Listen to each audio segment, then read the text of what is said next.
When David found a glowing stranger in his kitchen begging to be washed clean, he thought he was helping a lost girl, until the water revealed she wasn't from this world. David Chen had always been a light sleeper.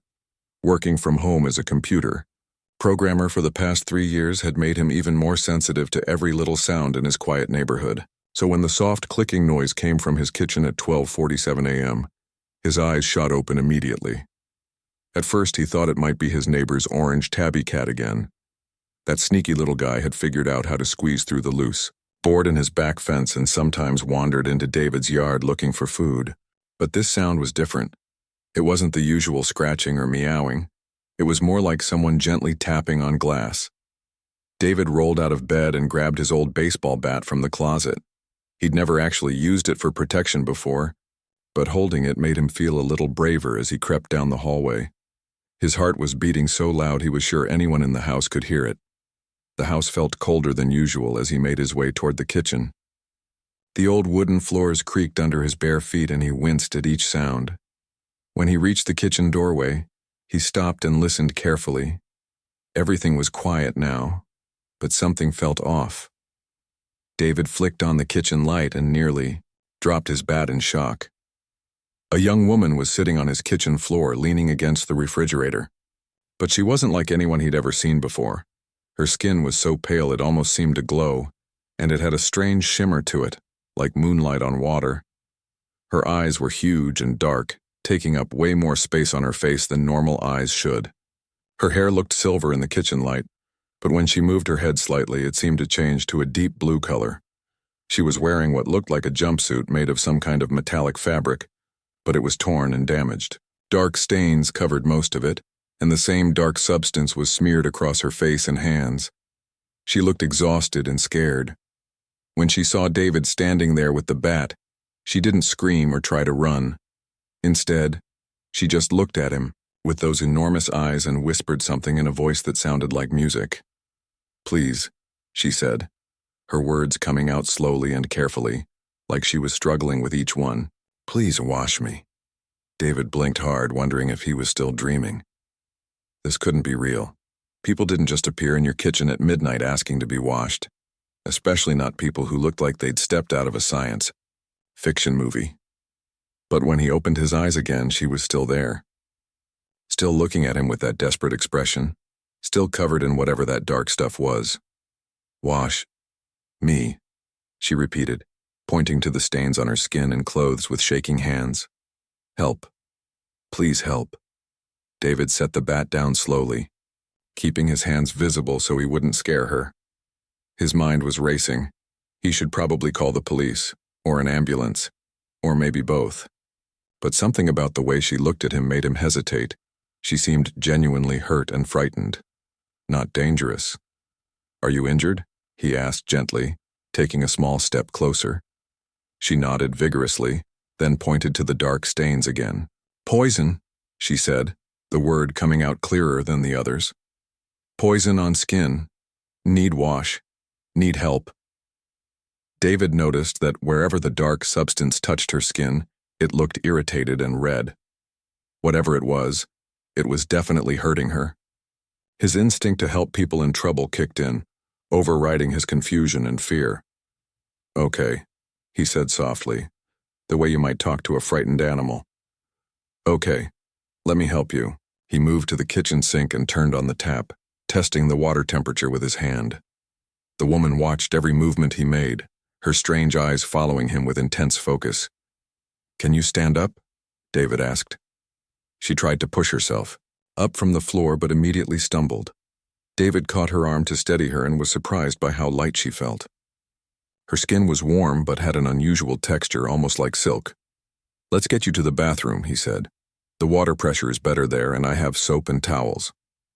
As they walked slowly down the hallway, David's mind kept trying to make sense of what was happening. The rational part of his brain kept insisting this had to be some kind of elaborate prank or maybe someone wearing really good special effects makeup. But the way she moved, the way she spoke, the way her skin felt, none of it seemed fake. In the bathroom, David helped her sit on the edge of the bathtub. He turned on the faucet and adjusted the temperature until it was comfortably warm. This might sting at first, he warned, but it should help clean off whatever that stuff is. When the warm water first touched her arm, something incredible happened. The dark substance didn't just wash away like regular dirt or paint. It seemed to dissolve instantly, fizzing and bubbling as it came into contact with the water.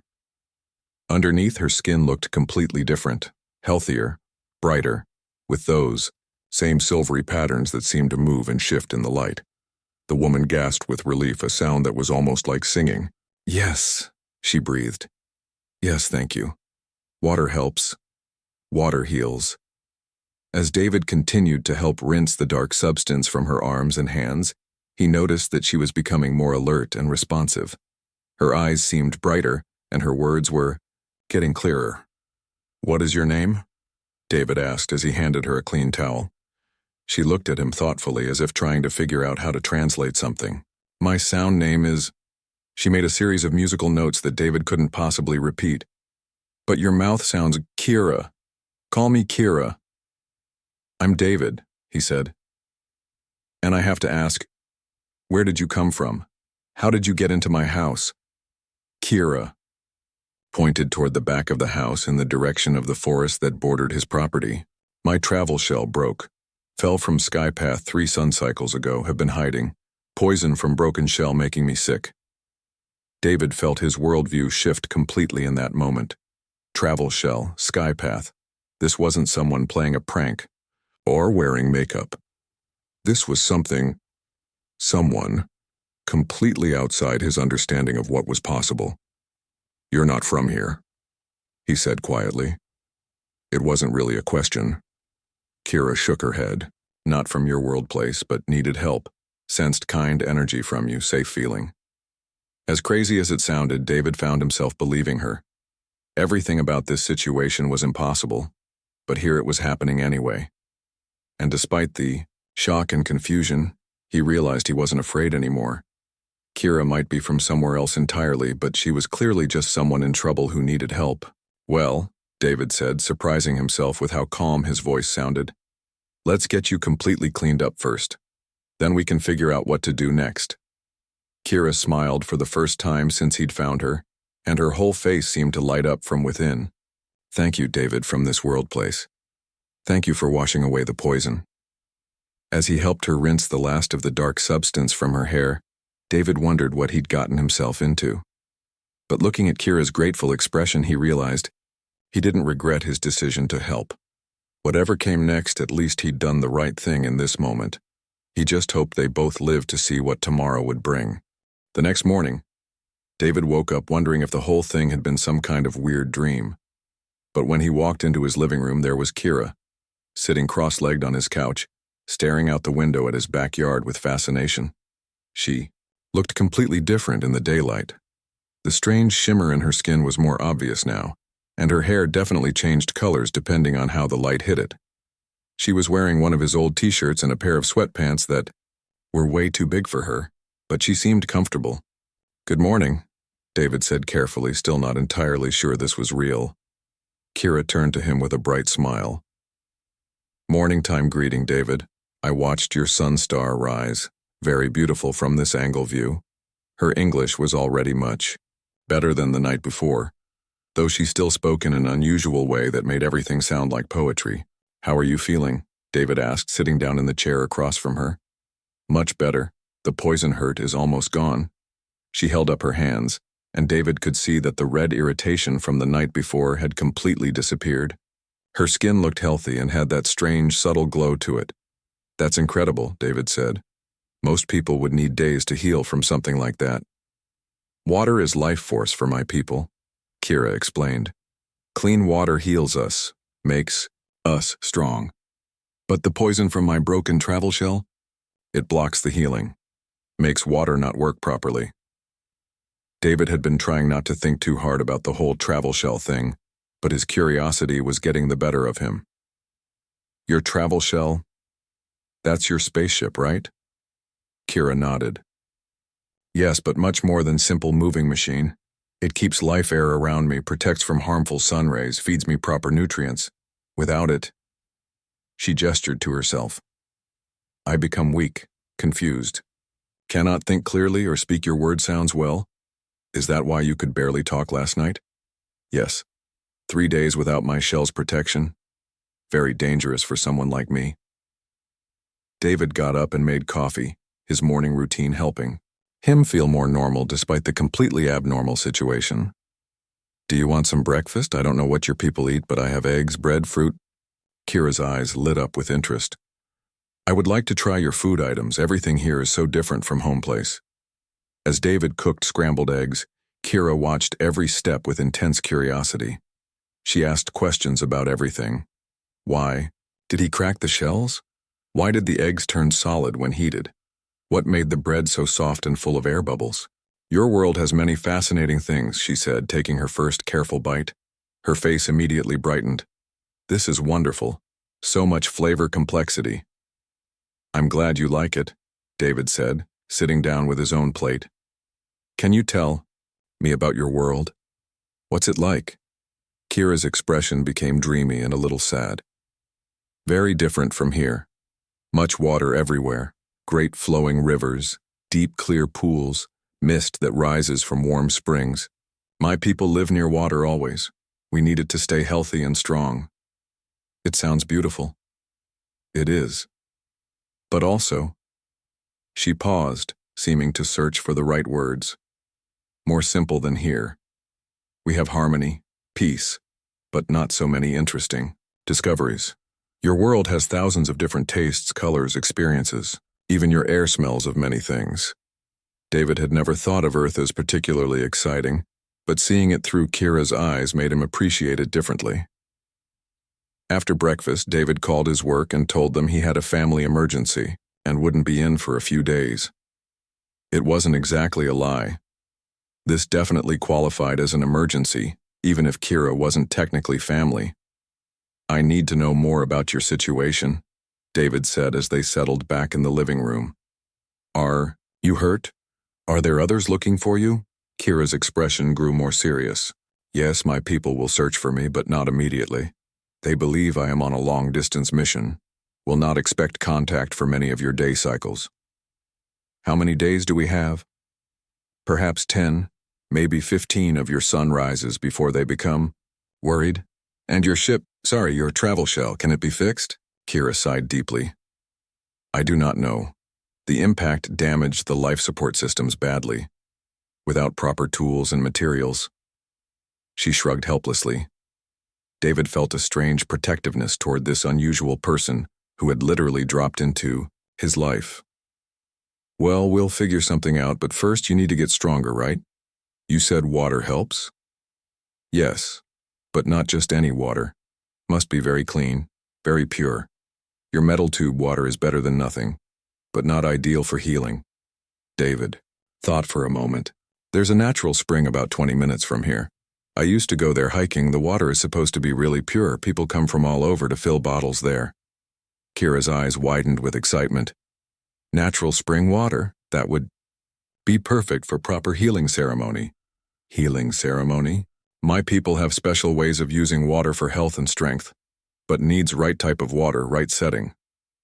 She looked at him hopefully. Would you take me to this spring place? David felt a flutter of nervousness. Taking Kira out in public seemed risky. What if someone saw her unusual appearance and started asking questions? But looking at her hopeful expression, he couldn't bring himself to say no.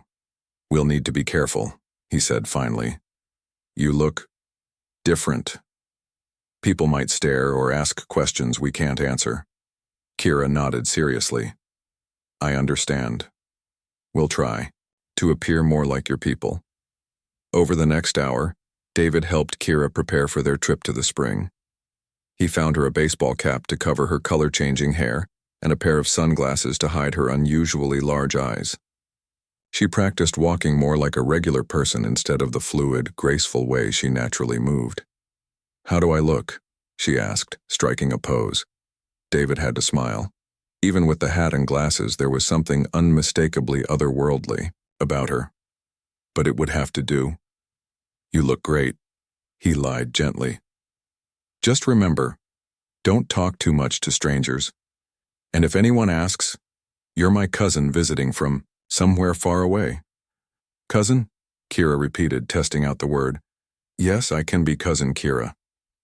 The drive to the spring was an adventure in itself. Kira was fascinated by the car, the road, the trees, everything they passed. She kept up a constant stream of questions and observations that made David see his familiar route with new eyes. Your travel machines are so loud, she commented, but very fast. And look how many different kinds of growing things live together in one place. When they reached the spring, Kira's whole demeanor changed. The moment she saw the clear water bubbling up from the rocks, she seemed to come alive in a way David hadn't seen before. This is perfect, she breathed, kneeling beside the spring. The water sings with life energy. David looked around to make sure they were alone, then sat on a nearby rock to watch. What Kira did next was unlike anything he'd ever seen. She cupped the spring water in her hands and began to hum, a low musical sound that seemed to harmonize with the bubbling of the water itself. As she brought the water to her face and let it run over her skin, the subtle glow he'd noticed before became brighter and more obvious. Amazing, David whispered. When Kira finished her healing ceremony, she looked more vibrant and alive than ever. Her skin practically glowed with health and her eyes sparkled with renewed energy. Thank you, she said, taking his hand. Thank you for bringing me to this place. I feel strong again. As they drove back home, David realized his life had changed completely in just 24 hours. He was harboring someone from another world, lying to his boss, and somehow felt happier than he had in years. Whatever happened next, there was no going back to his ordinary, predictable life. And surprisingly, that didn't scare him as much as he thought it would. Over the next 3 days, David's house became a place of wonder and discovery. Kira was fascinated by everything, the way his microwave heated food, how his computer connected to the internet. Even the simple act of turning on light switches amazed her. Your people capture lightning and put it in small glass bulbs, she said, staring at his table lamp with delight. Very clever. David found himself seeing his ordinary world through completely new eyes. Things he'd always taken for granted suddenly seemed miraculous when he tried to explain them to Kira. But the most amazing moments came when Kira shared things from her world. On the second evening, as they sat in his backyard watching the sunset, Kira placed her hand gently on his arm. Close your eyes, she said softly. Let me show you something. The moment her skin touched his, David felt a strange tingling sensation. When he opened his eyes, the world looked completely different. Everything had a faint outline of colored light around it. The trees glowed with soft green energy. The flowers in his garden sparkled with bright yellows and pinks. Even the grass beneath their feet pulsed with gentle white light. What am I seeing? David gasped. Life energy, Kira explained, her voice filled with joy. All living things produce it. My people see this always, but your people cannot without help. David stared in wonder at his transformed backyard. It's incredible. Everything is so alive, so connected. Yes, you understand. Your world has so much life force, so much beauty, much more than I expected. When Kira removed her hand, the lights faded, and everything returned to normal. But David felt like he'd been given a glimpse of something magical that he'd never be able to forget.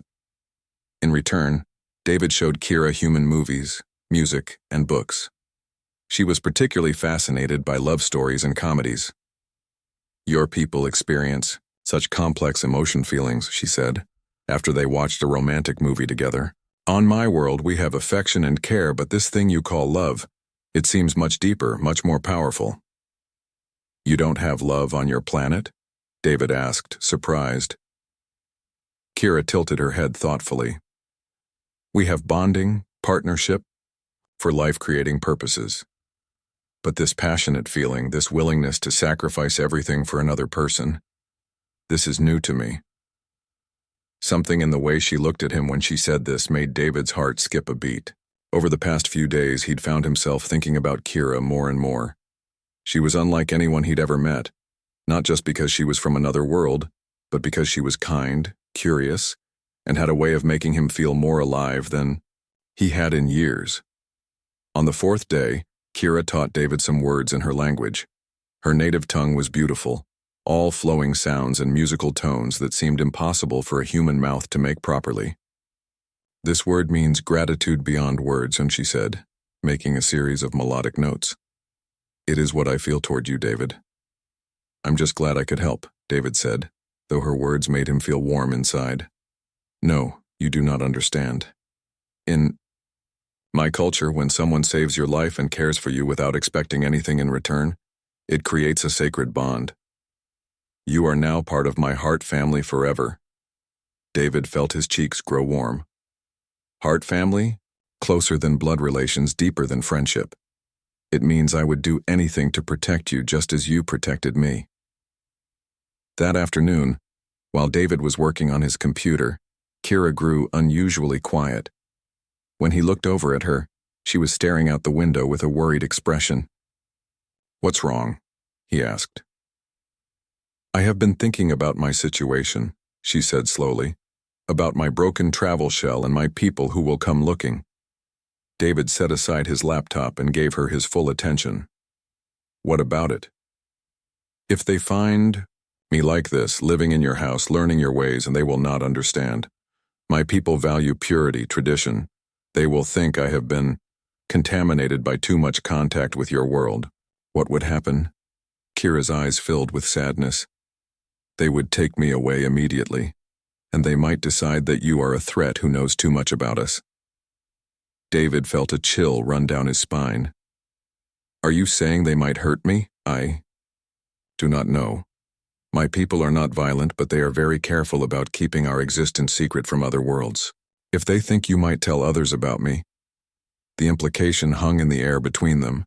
David realized that helping Kira hadn't just changed his life. It might have put him in real danger. So what do we do? He asked. Kira was quiet for a long moment. There are two choices. I can try to reach my travel shell and repair it myself, then leave before they find me. Or, she paused, looking uncertain. Or what? Or I can send a signal telling them I am staying here by choice, that I want to remain on your world permanently. David's heart started beating faster. Is that possible? It has never been done before, but technically yes. If I formally request exile status, they would have to respect my choice, but it would mean I could never return home, never see my family or friends again. I would become fully adapted to your world, unable to survive anywhere else. The weight of what she was saying hit David all at once. Kira was talking about giving up everything she'd ever known to stay on Earth, to stay with him. That's a huge decision, he said carefully. You shouldn't make it lightly. I know, Kira said. But David, these past few days with you have shown me something I never experienced on my home world. Joy, laughter, wonder at simple things, and this feeling you call love. I think I'm beginning to understand it. David's breath caught in his throat. Kira, I feel something when I look at you that I have never felt before. Something that makes me want to stay near you, to learn everything about your world, to build a life here. She took his hands in hers. Is this what love feels like?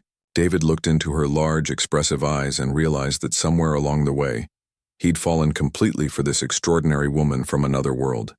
The thought of her leaving, of never seeing her again, was unbearable. Yes, he said, softly. I think it is. Because I feel the same way about you. For a moment, they just sat there holding hands, both amazed by this impossible connection that had formed between them. But their peaceful moment was interrupted by a sound that made them both freeze. Helicopters flying low overhead. Kira's face went pale. They are starting to search. We do not have much time left. David squeezed her hands tighter. Then we need to make a decision. What do you want to do? Kira looked at him with determination and something that might have been love shining in her eyes. I want to stay. I want to choose you. Choose this world. Choose this life we could have together. Are you sure? Really sure? Because once you make this choice, there's no going back. I am sure, Kira said firmly. But first I need to go to my travel shell. I need to send the message to my people and complete the transformation that will Let me live here permanently. I'm coming with you, David said immediately. It could be dangerous if we are caught. I don't care. We're in this together now. As they prepared for what might be the most important journey of both their lives, David realized that his quiet, ordinary existence was officially over. But looking at Kira's brave, determined face, he knew he wouldn't trade this adventure for anything. Whatever happened next, they would face it together. The helicopters circled overhead for almost an hour before moving on. David and Kira spent that time hiding in his basement, listening to the heavy sound of rotor blades and trying to stay calm. They are getting closer, Kira whispered, her face tense with worry. My people must have detected the energy signature from my broken travel shell. What about the government? David asked. Do you think they know something too? Kira nodded grimly. Probably.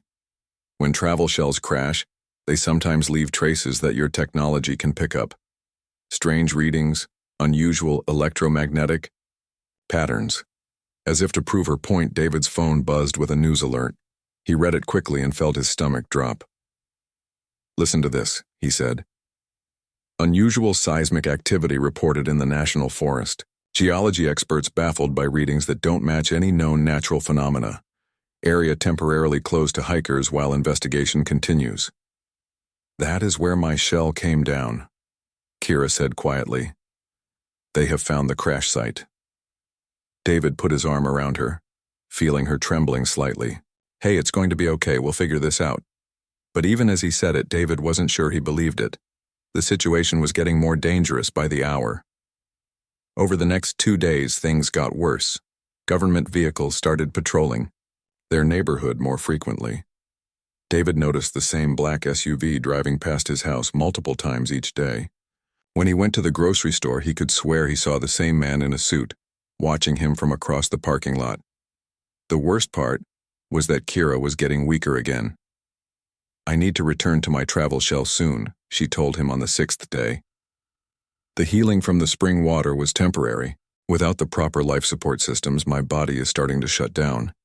David could see it too. The glow in her skin was fading, and she moved more slowly than before. She slept more during the day and seemed confused sometimes when she first woke up. How long do we have? He asked. Maybe 2 more days before I become too weak to make the journey. After that. She didn't finish the sentence, but David understood. After that, she might not survive at all.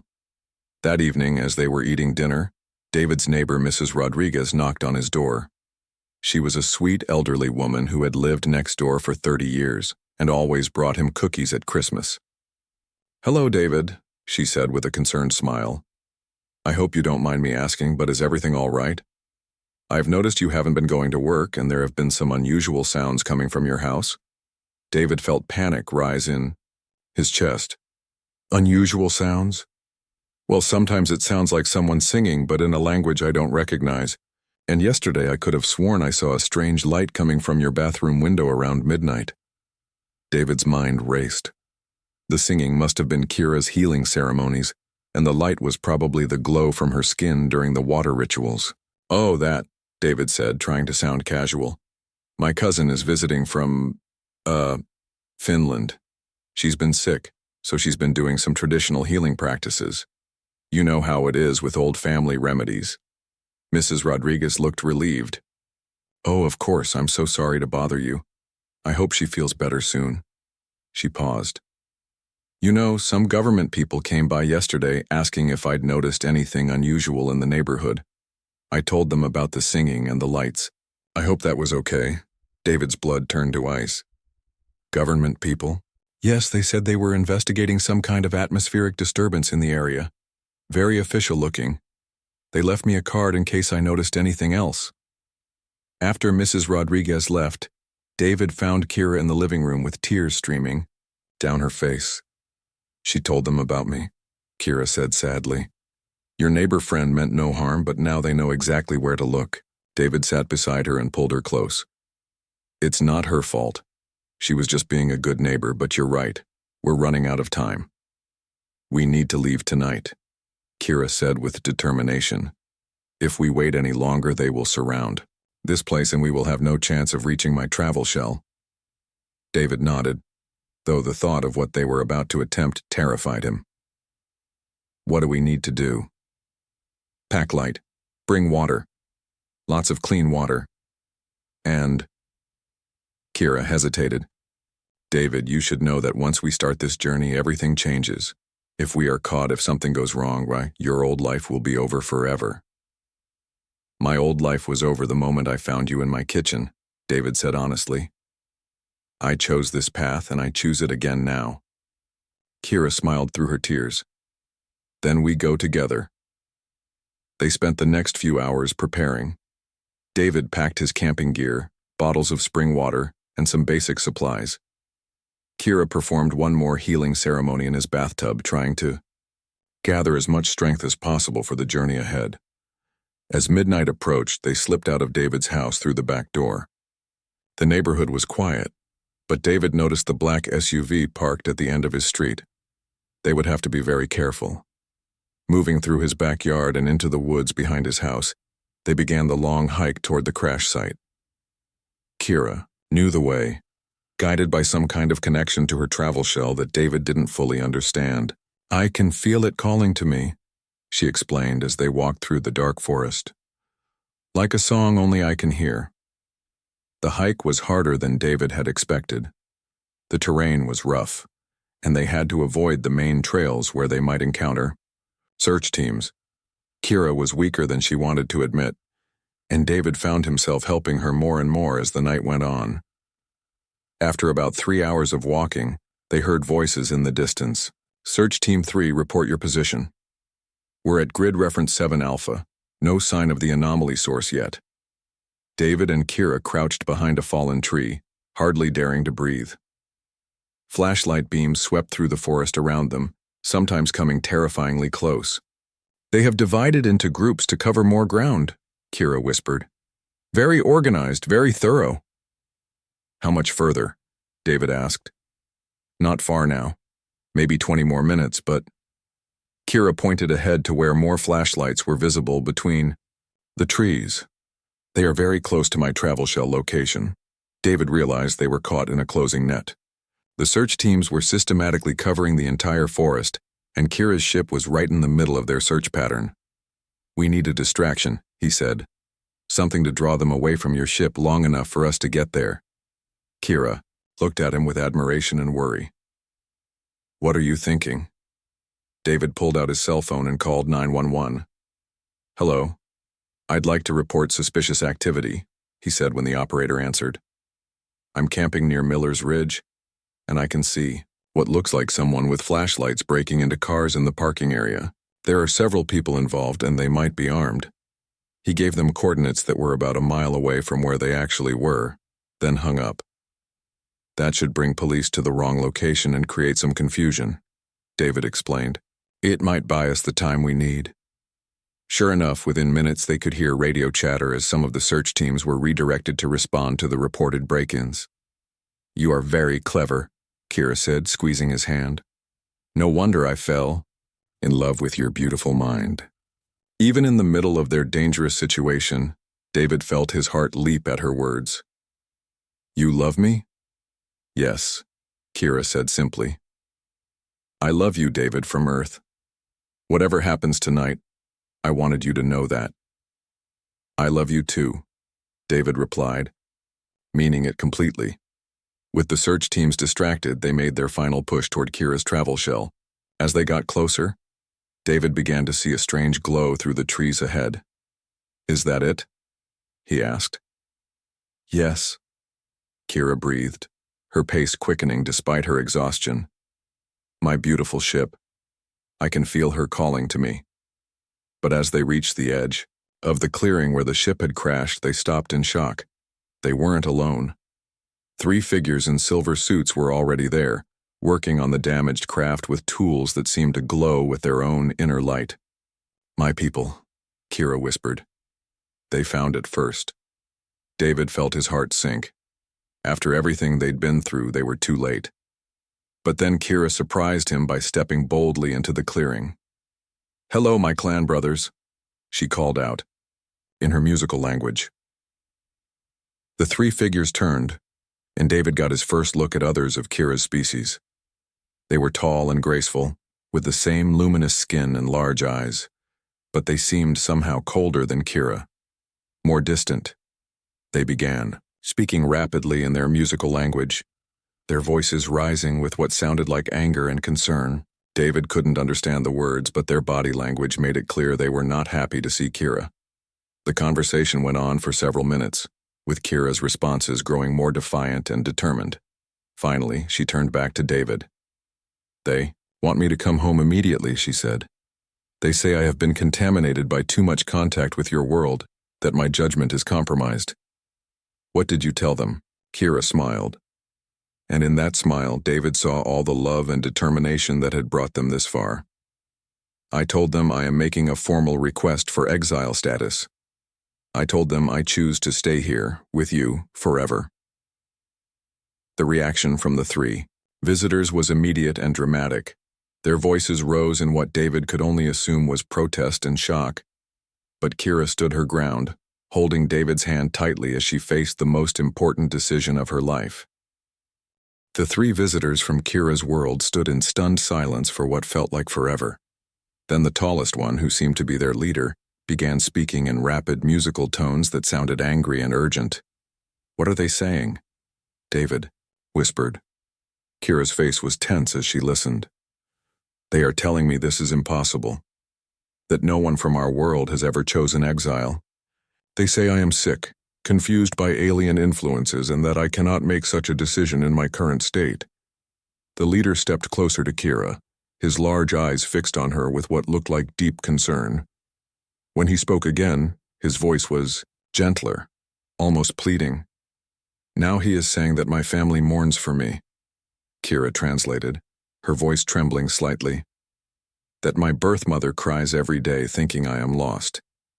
He says if I come home now, they will heal my confusion and help me forget this experience." David felt his heart breaking as he saw the pain in Kira's eyes.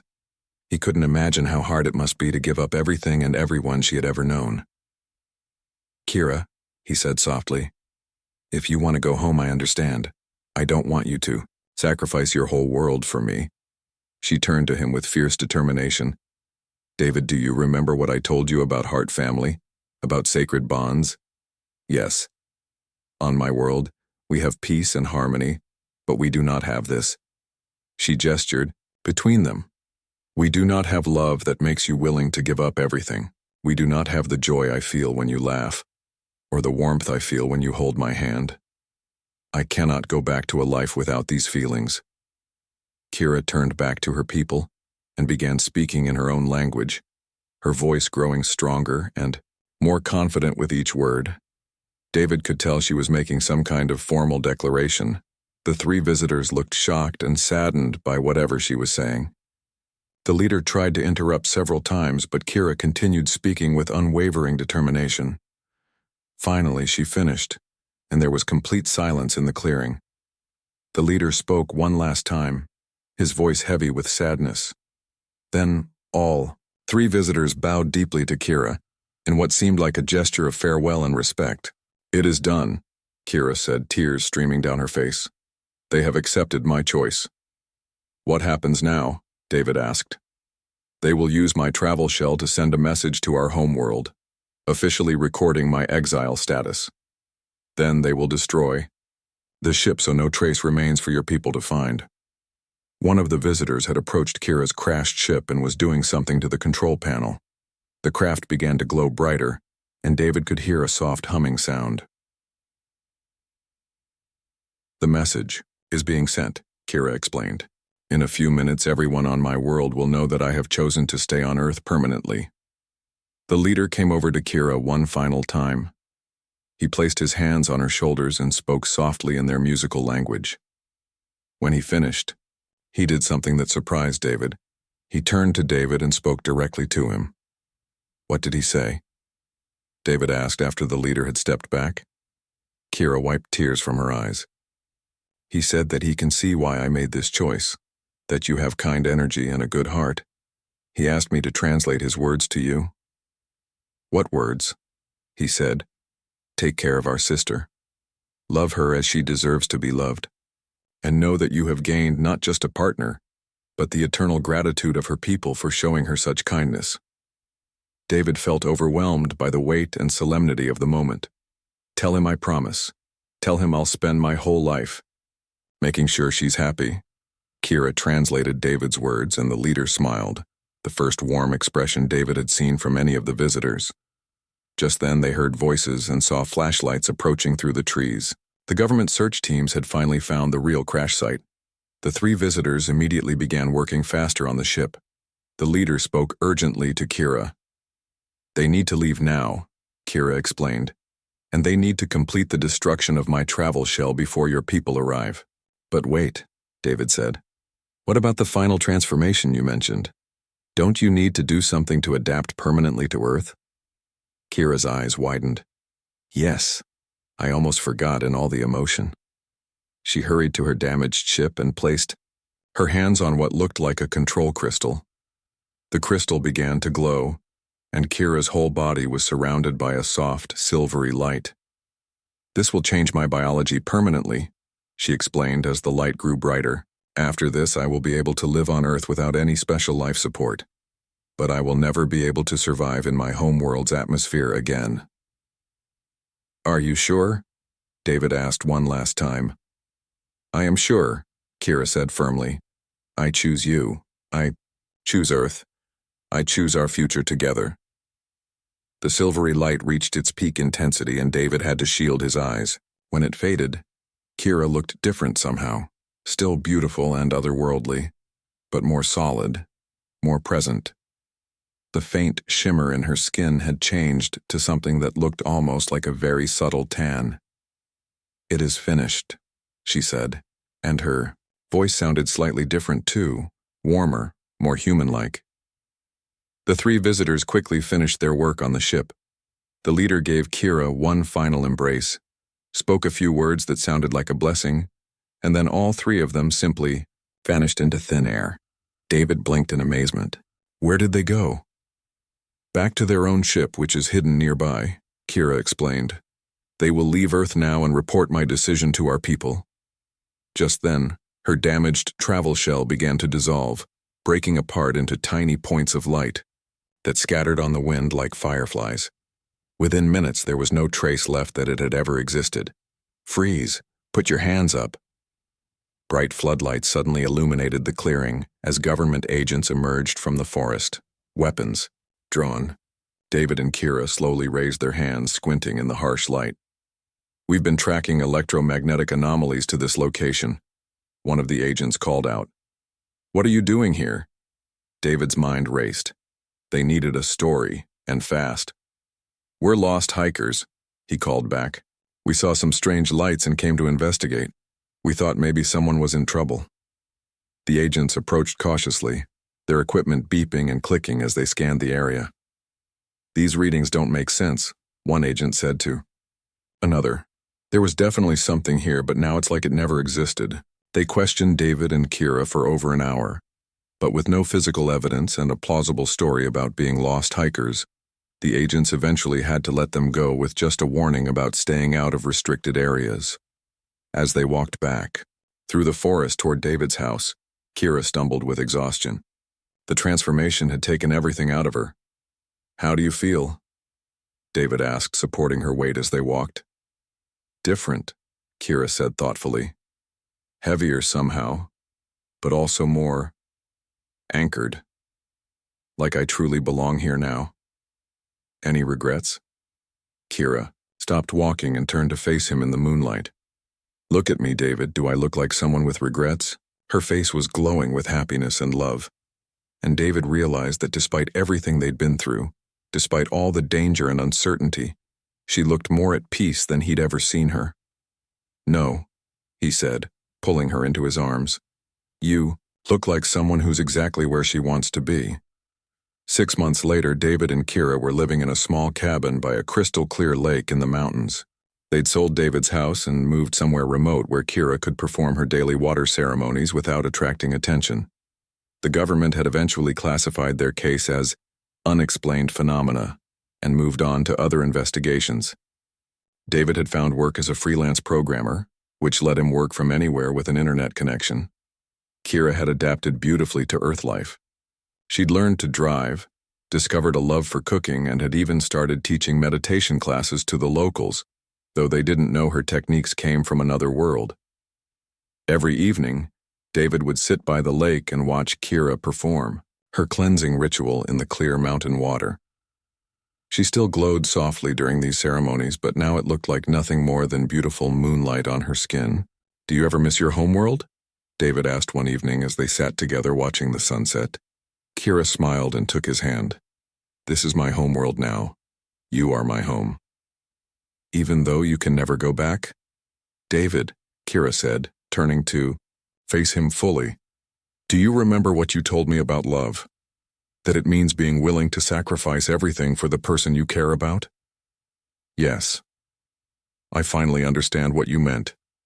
And I understand that what we have is worth any sacrifice." As the stars came out above their lake, David reflected on how completely his life had changed since that midnight, when a desperate young woman had appeared in his kitchen begging to be washed clean. He'd thought he was just helping someone in trouble, but he'd actually found his soulmate from across the universe. Sometimes the most extraordinary love stories begin with the simplest acts of kindness, and sometimes when someone asks for help, even if they're from another world entirely, saying yes can change everything. David squeezed Kira's hand as they watched the first stars appear, knowing that their greatest adventures were still ahead of them.